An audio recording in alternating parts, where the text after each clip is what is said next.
오늘 본문 예수님께서 17장에서 마지막 최후의 기도에 예수님의 기도를 우리가 보면서 다시 한번 우리가 어떤 기도를 드려야 할 것인가를 깊이 있게 생각할 수 있는 그런 좋은 시간이 되시기를 주님의 이름으로 축원합니다. 첫째, 보존하여 주옵소서라는 이야기를 하고 있어요.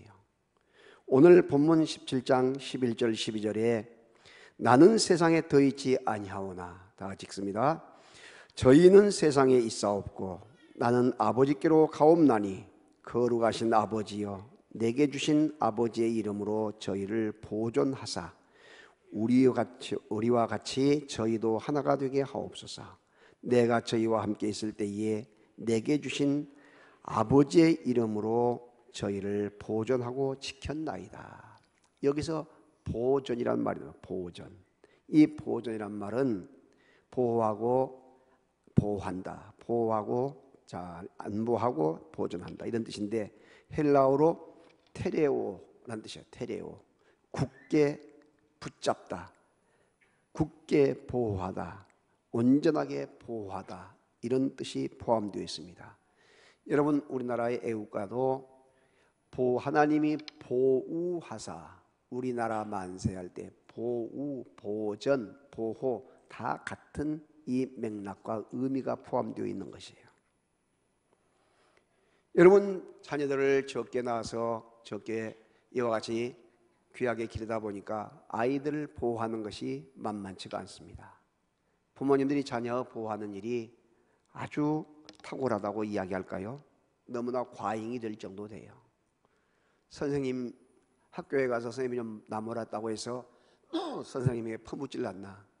학교에 가서 애들이 다투고 좀 싸웠는데 한 대 얻어맞고 왔다고 해서 부모님이 가서 그 학생을 두드려 패가지고 부모 싸움이 되기도 하고, 이런 정말로 웃지 못할 일들이 지금 우리 사회에 일어나고 있는 거예요. 여러분, 우리 예수님께서 제자들을 이 땅에 두시고 가시면서 무슨 기도를 하냐? 우리 예수님께서 하나님이여, 사랑하는 귀한 제자들이 주님의 일을 앞으로 더 많이 해야 할 것인데, 다시 말하면 땅까지 복음을 전파해야 할 것인데 보존하여 주옵시고, 이렇게 기도를 하고 있는 거예요. 왜 그렇게 기도를 해야 되겠습니까? 바로 이 세상, 예수님이 떠나가시고 가신 이 세상에 모든 흑암의 세력, 악한 사탄, 논수, 마귀들이 우는 사자처럼 이와 같이 삼키려고 대들고 강하게 역사하기 때문이라는 것을 우리는 알아야 합니다.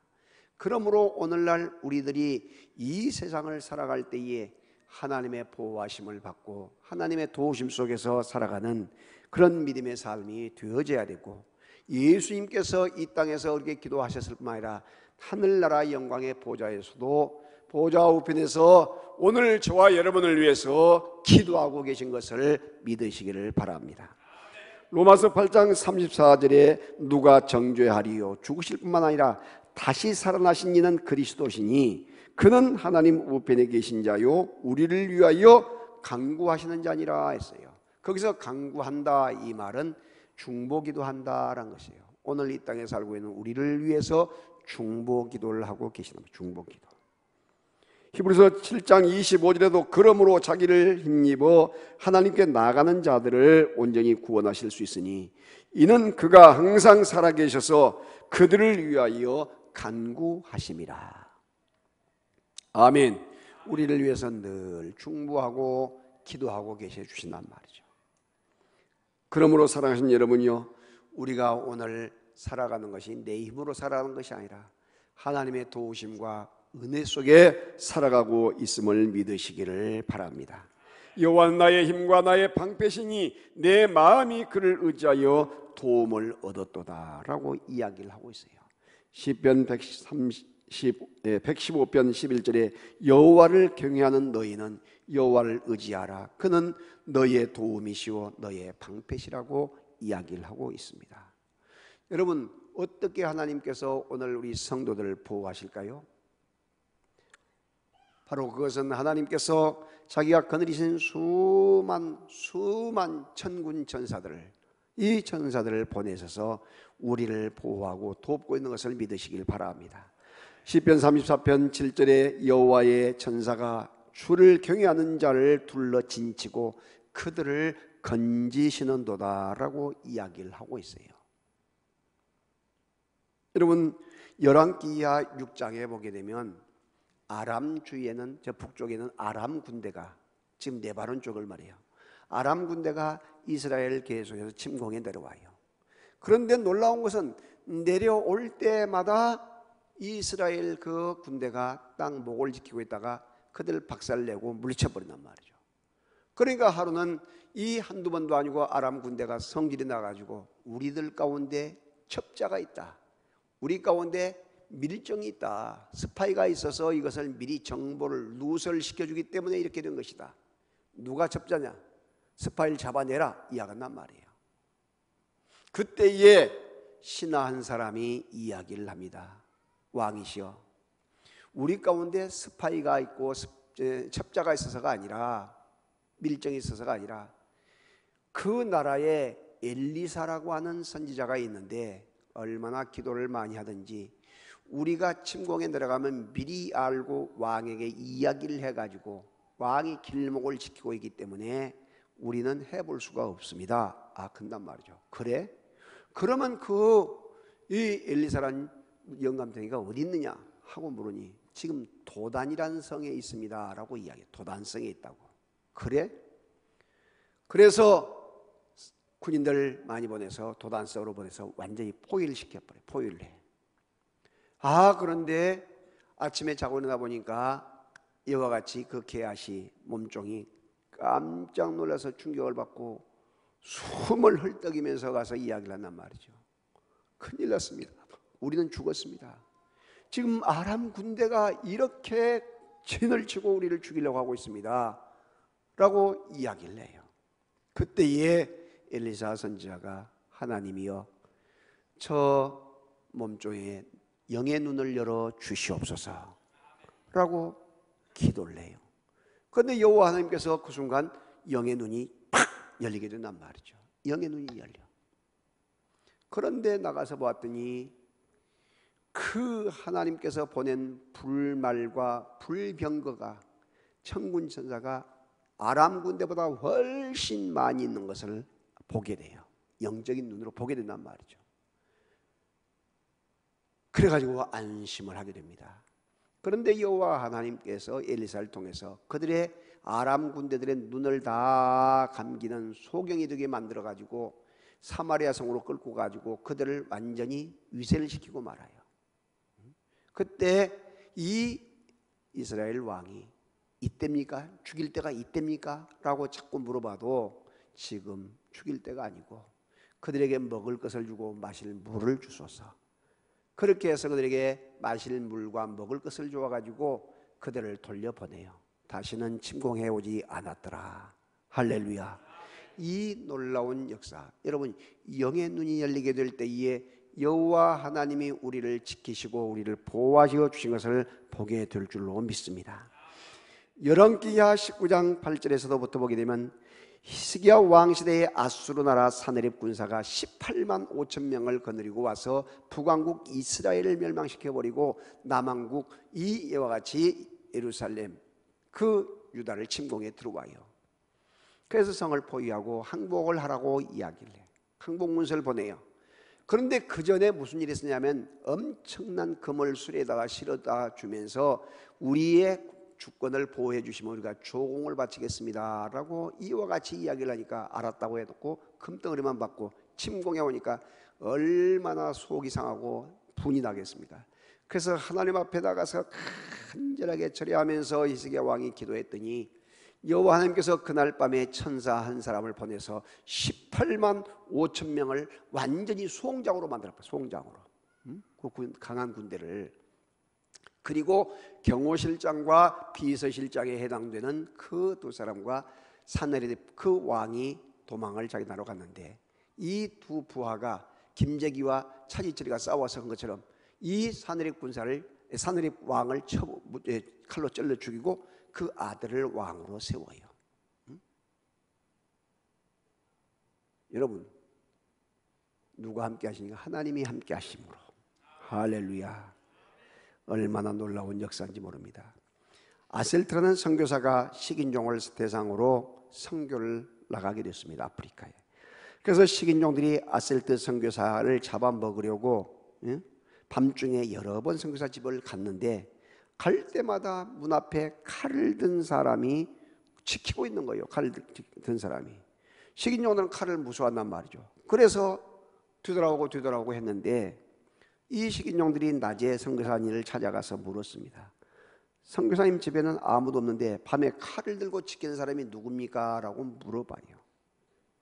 그때 선교사님이 우리는 칼을 들고 지키는 사람이 없다고. 이렇게 하자 식인종들이 본심을 드러내고 성질을 내면서 말합니다. 거짓말하지 마. 우리가 당신을 잡아먹으려고 밤에 몇 번을 왔는데도 이와 같이 칼로 지키는 건장한 사람이 힘센 장수가 있어서 우리가 무서워서 도망갔다라고 그렇게 이야기하고 있는 거예요. 그때 아셀트 선교사님이 버뜩 영감이 떠오른 것이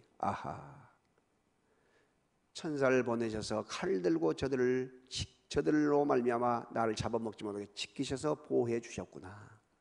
그리고 나서 그가 하나님께 더 감사를 드리면서 그 귀한 선교사에게 빛을 발하면서 큰 역할을 감당하게 되었고 그 식인종들까지도 예수님 믿고 주님 앞에 돌아오게 된 사실을 믿으시기를 바랍니다.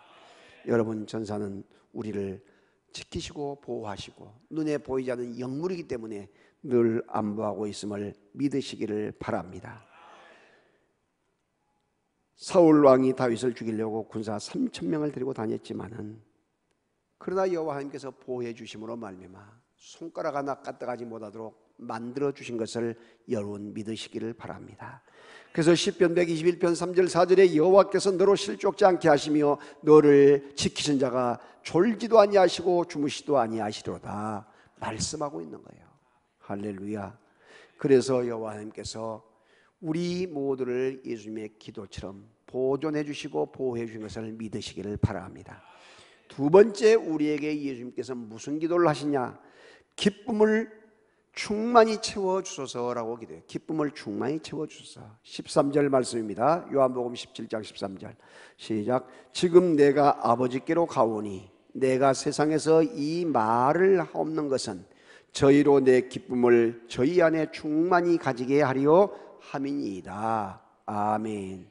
여러분, 예수님이 십자가를 앞에 두고 죽음을 앞에 두고 이와 같이 최후의 기도를 하고 계신단 말이죠. 자, 보세요. 예수님께서 여러분 지금 33살의 나이에요. 예수님께서 십자가가 어떤 십자가인가 여러분 생각해 보세요. 얼마나 많은 채찍을 맞는데, 여러분 채찍 맞는 거 보면 알지만 피를 쏟고 살점이 떨어져 나가면서 완전히 온 몸을 벗겨서 때리니까 가죽으로 두 바퀴씩 돌아가지고 끝에다가 여러분 이 쇠붙이를 붙여가지고 잡아다니면 팍 하게 되면 살점이 막 떨어져 나가요. 얼마나 고통스러운 채찍인지 몰라요. 그런데다가 여러분 침을 뱉고 욕을 하고 뺨을 때리고 저주하고, 지금 이 가시관이 있는데 이 가시관이 아주 좀 약한 거예요. 아주 탱자나무처럼 훨씬 이런 가시보다 훨씬 거래요. 가져오기가 힘들어서 지금 못 가져왔는데 이걸 그거 똑같은 종류예요. 이것을 머리에다가 팍 눌러 쓰게 되면 살갗으로 그냥 이 여러분 우리가 가시 하나만 박혀도 얼마나 쓰리고 아립니까? 그런데 머리에 팍 박혀서 피가 온 몸에 줄줄줄 얼굴에 타고 내려요. 양손과 양발에 못을 박아요. 옆구리에 창을 받아서 피가 쏟아내려요. 얼마나 힘들고 어려운 그와 같은 십자가, 그 십자가를 지시고 예수님께서 죽으시기 전에 너희는 기뻐하라, 너희는 기뻐하라 라고 이야기하고 있어요. 내가 너희에게 기쁨을 충만히 주려 하노라. 할렐루야. 말씀하고 있는 것을 믿으시기를 바랍니다. 왜 기쁨이 충만하느냐? 세상의 환경이 주는 기쁨이 아니고, 세상 사람이 주는 기쁨이 아니고, 자식이나 손자가 주는 기쁨이 아니라 하늘에서 오는 기쁨을 너희가 경험하게 될 것이고 체험하게 될 것이다라고 말씀하고 있는 것을 믿으시기를 바랍니다. 영원한 하늘의 소망과 하늘의 기쁨이 있기 때문에 이와 같이 감사가 있고 감격이 있고 기쁨이 있다는 것이에요. 항상 기뻐하라, 쉬지 말고 기도하라, 범사에 감사하라. 이는 그리스도 예수에서 너희를 향하신 하나님의 뜻이라고 이와 같이 주님께서 바울을 통해서 우리에게 가르쳐주고 계시단 말이죠. 그렇다면 여러분, 우리가 기억해야 할 것은 우리가 세상살이가 힘들고 어렵다 할지라도 어떤 자세를 가져야 하느냐, 늘 감사하는 마음을 가지고 믿음으로 든든하게 나갈 수 있기를 주님의 이름으로 축원합니다. 예수 안에서 죽은 자는 복이 있다. 예수 안에서 사는 자는 행복하다. 우리에게 말씀하고 있는 것이에요. 시편 16편 11절에 주께서 생명의 길을 내게 보이시리니 주 앞에는 충만한 기쁨이 있고 주의 오른손은 영원한 즐거움이 있나이다 라고 이야기하고 있어요. 다윗은 죄를 용서받고 구원받는 것도 기쁘지만은 주님께서 우리에게 생명의 길을 보여주시고 그 생명의 길로 이끌어 주시니 너무나 기쁘다고 이야기하고 있는 거예요. 성도 여러분, 세상만 바라보지 마시고 천국을 바라보시고 환경만 바라보지 마시고 영원한 주님을 바라보시고 우리 육신만을 바라보지 마시고 생명을 바라보시면서 주님과 동행해 나가는 복 있는 놀라운 역사가 있어지기를 주님의 이름으로 축원합니다. 찬송가 289장을 작사한 이 래퍼 헨리 맥데니엘이라는 사람이 있어요. 둘째 아들 헨스철이란 이 둘째 아이가 갑자기 죽음을 당합니다. 얼마나 충격을 받았습니다. 슬픔 속에 잠겼어요. 그런데 어느 날 그 주님을 바라보는 순간에 슬픔이 극복되면서 찬송으로 바꿔지기 시작한 거예요. 그러면서 시가 나오기 시작해요.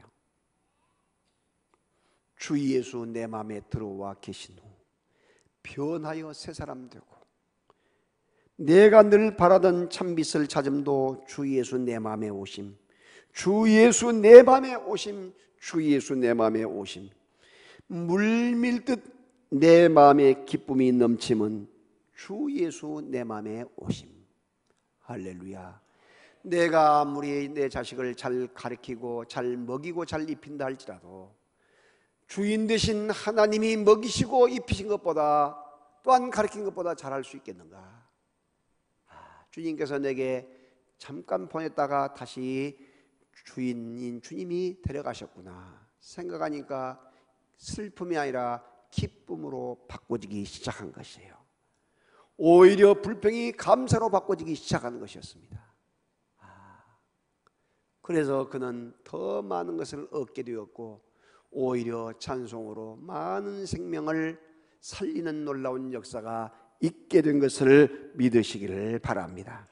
예수님은 내가 온 것은 양으로 생명을 얻고 더 풍성히 얻게 하려 하심이라고 말씀하고 있는 것을 믿으시기를 바랍니다. 예수님 말씀대로 살게 될 때에 영원한 생명을 얻게 되고 죄에서 자유함을 얻게 된다는 사실을 믿으시기를 바랍니다.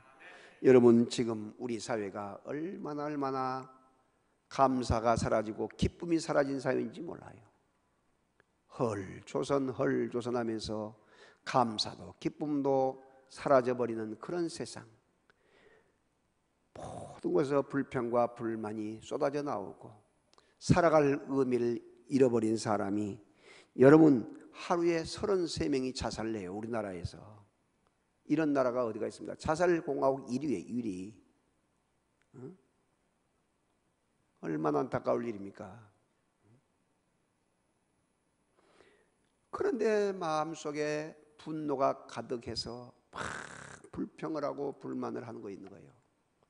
여러분, 우리들이 분명히 기억해야 할 것은 힘들고 어려운 세상살이지만은 여호와 하나님께서 우리를 이 땅에 살 가치가 있기 때문에 두시고 계신 것을 믿으시기를 바랍니다.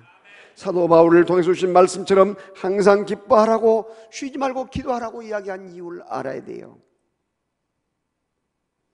여러분, 기뻐하고 기도하는 것, 감사하는 것은 우리의 선택사항이 아니에요. 하나님의 뜻일 동시에 하나님께서 우리에게 주신 명령이에요. 명령. 왜? 기쁨을 잃어버리게 되면요, 속에서 슬픔이 있든지 불평과 불만이 있다는 것이죠. 감사를 잃어버리면 불평과 불만이 생겨나요. 기쁨을 잃어버리면 사람이 우울증이 생겨요. 너무나 고통스럽고 아픔이 있는 거예요. 그런데 어떻게 우리가 이 힘든 세상을 살아가면서 기뻐할 수 있냐는 것이죠. 주 안에 거할 때의 기뻐할 수 있는데, 주 안에 거한다는 말은 하나님의 말씀 안에 거하는 거예요. 말씀 안에. 할렐루야. 하나님의 말씀 안에 늘 거하게 될 때에 기쁨이 생겨나요. 그리고 또 우리가 어떻게 기뻐할 수 있느냐, 그 하나님의 영이신, 전능하시고 전지하시고 무소부지하신 그 강력한 그 성령님이, 하나님의 영이신 성령님께서, 예수님의 영이신 성령님께서 여러분 안에, 저 안에 계시고 있어요. 할렐루야. 우리 안에 거처를 삼고 계신단 말이죠. 그래서 우리를 성전 삼고 계신 것이에요.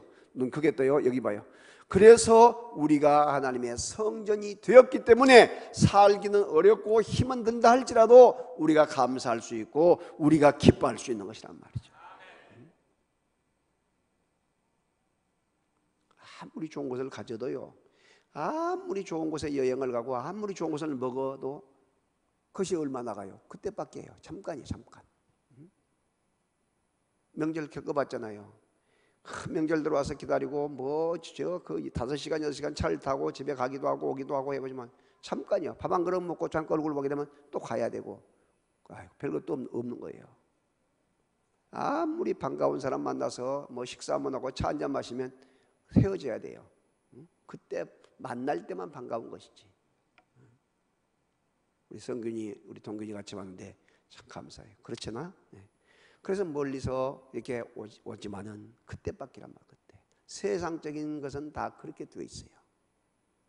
그러므로 세상에 있는 아무리 좋은 것들도 우리에게 참 만족을 줄 수 없어요. 참 만족을. 우리에게 참 만족은 어디가 있느냐?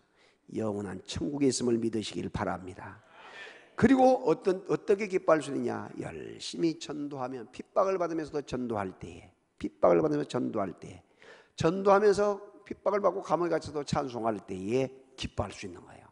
그래서 주님의 사역을 감당하면서 여러분 뭔 일을 할 때에 누가 뭔 말을 해서 짜증을 내지 마시고 오히려 기뻐해야 돼요. 물론 말하는 사람도 없지만 있다 할지라도 무슨 이야기한다고 성질을 부릴 것이 아니라 오히려 기뻐하고 감사하면서 더 하나님 앞에 기도하며 나가야 돼요. 할렐루야. 에이 내가 이거 아니면 어쨌든 치울 것이 아니고 더 감사하면서 기뻐해야 한단 말이죠. 그리고 더 기도해야 되고, 여러분 놀랍게도 사도 바울이 여러분 사도행전 16장에 보게 되면 빌립보에 가서 복음을 전해요. 유럽의 첫 성인 빌립보에 복음을 전하는데, 복음을 증거하고 가는데 갈 때마다 올 때마다 계속해 점을 치는 귀신 들린 여종이 계속해서 당신은 하나님의 아들입니다라고 이렇게 따라다닌단 말이죠. 그러니까 바울은 알아요. 자기가 자기 속에 성령의 능력, 예수의 이름으로 명령하면 바로 쫓겨날 걸 알아요. 근데 그 귀신을 쫓아내줘 버리면 복음 전파가 막히고 자기가 쫓겨나갈 걸 안단 말이죠. 자기가 그래서 전도를 못할 걸. 그렇기 때문에 피하고 계속해서 하고 있는데 너무나 달라붙으면서 하니까 나사렛 예수의 이름으로 그에게서 나오라 명령을 한 거예요. 벌떡 소리를 지르면서 그냥 완전히 그 귀신이 나가버리니까 이 점치는 귀신의 여종이 점이 들어서 점을 쳐주면서 돈을 벌어요. 점을 쳐주면서 좀 더 점쟁이들이 돈 벌잖아요. 복채를 받고 돈을 버는데 주인이 이제 귀신이 나가버렸으니까 점을 못 주니까 돈벌이가 떨어진 줄 알고 이 상관들에게, 관원들에게 고자질해요. 이 사람들이 알지도 모르고 듣지도 못한 이상한 풍속을 전하고 이상한 종교를 전파하면서 이렇게 우리 사회를 풍기문란을 일으킨다 하면서 자기의 실속은 딱 감춰두고 이렇게 이야기하고 있는 거예요. 그러니까 실컷 때리고 해가지고 빌립보 감옥에다 집어넣어버려요. 저도 빌립보 감옥에 들어갔다 왔어요. 모르지. 감옥에 갔는데 말이죠. 불평하고 원망하면서 하나님 그럴 수가 있습니까? 내가 전도하고 주의 사역을 감당하고 이렇게 큰일 하려고 했는데 하나님 그럴 수 있습니까? 얼마든지 불평하고 원망할 수 있는데 그러지 않고 오히려 얻어터지고 감옥 가고 이것을 기쁨으로 알면서 하나님께 기도하고 자정까지 찬송을 하고 있는 거예요. 그때 하나님께서 놀랍게 지진을 보내고 옥터가 감옥의 문이 확 흔들어가고 열리고 감옥 문이 열려버리고 착고에 채워놓은 것이, 그 다음에 수갑에 바르는 착고들이 다 열려버린 거예요. 자물쇠가 다 열려버린 거예요. 그러니까 이 간수가 칼을 빼가지고 확 자살을 하려고 자기를 하려고 할 때 멈춰라, 우리가 도망가지 않았다.